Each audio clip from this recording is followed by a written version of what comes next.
Well, hello everyone, welcome. This is Roland, and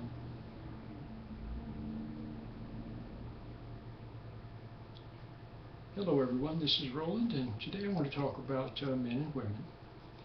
One lady wrote and said that my husband hates me. Well, maybe he doesn't hate you. You just think that he does. One of the big things that happens is that men are less communicative than women are. Women are more verbal, and a lot of times men just clam up, especially when the woman is a lot more verbal than he is. Now, the other thing is a lot of men throw in the towel. They basically abdicate their role. See, a man is supposed to be like the Moses of the family. See, actually, the center of the family should be father. But instead, in most families, the center is mom. Okay? And dad kind of becomes like a big kid. He arrives for dinner, and he works and everything, and he watches football. But a lot of times he becomes a sort of a non-factor. Everybody walks over him because he's weak. He becomes a people pleaser. It's very typical. Okay, it's very typical. So that's what men tend to do, and they shouldn't, but they do. That's why men need a little basic training, a little tutoring about how to, what the role of a man is in marriage, okay? He's not just supposed to be a big kid. He's supposed to be the Moses of the family, the David of the family, the George Washington of the family, you see?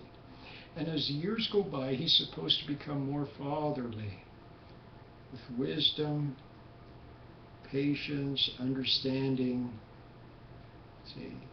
And people come to him to ask father, see? But most men are kind of weak. They become like big kids, and they talk about sports, and they've abdicated their role. So anyway, if that's the case, then a lot of times man throws in the towel when it comes to communicating. See, so she has a lot to say, and then he just walks away, or says yes dear or no dear. Okay, well that's not good. But the point is, what I would like for the lady to see, the man to see that he shouldn't do that, and for the lady to see that he doesn't hate her. Chances are he doesn't hate her. He just he's kind of outclassed. Men become like big nothings. Mom becomes everything. Dad becomes nothing. See. So you got to have a little bit of pity on him. Okay. You can't make him into a man. The more you nag him,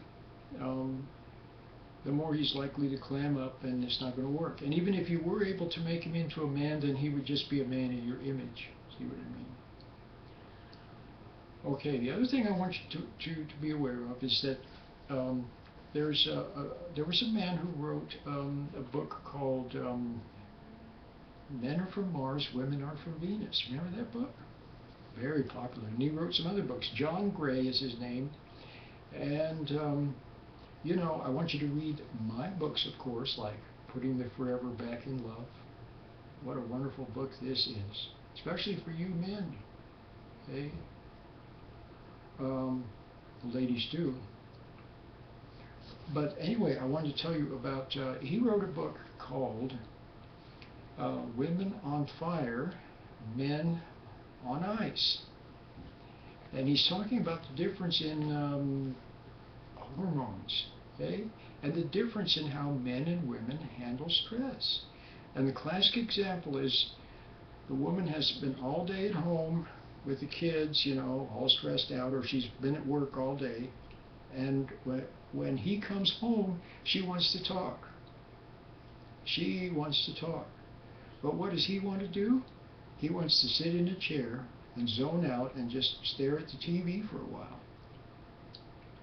Now, does that mean that he is being uncommunicative and so on? No, what it means is that men react. Men are wired to react to stress and cope with stress and resolve stress differently than women. For the woman, it's talking. For the man, it's sitting quietly in a chair, maybe watching TV. See? They're wired differently. So you have to see that. So if your husband comes home and sits in a chair, falls asleep, or just reads the newspaper, or just sits there staring at the TV, that's the way he's wired. Okay? All right, so the point is, he may not hate you. Okay? You just are, you're a little bit different. Okay? So the number one rule, what is my number one rule? What is Roland's number one rule that I've been talking about now for for over 25 years? What is the number one rule to protect your relationship and maybe improve it? Definitely improve it. You know what the number one rule is? Don't resent your partner. Resentment is the biggest cause of divorce. In my opinion, resentment is the number one cause of divorce. So watch out for resentment. Resentment is not good. Resentment and judgment. And it harms you more than it hurts the other person. Resentment does all kinds of bad things. It makes people bitter. It makes them depressed, unhappy. It ushers in stress problems, health problems. Watch out for resentment. Okay? Watch out for resentment. Let it go. Same for you husbands. Don't resent your wives. Okay? You're supposed to love your wife, not resent your wife. Okay? What good is resentment going to do? Nothing. So it's very important. See, a lot of people miss it. They miss it. They don't see the importance of that. They'll do everything else. They'll go to seminars. They'll buy books. Talk to experts. They go to counseling. Everything. But they miss the key thing, which is let go of resentment. My name is Roland.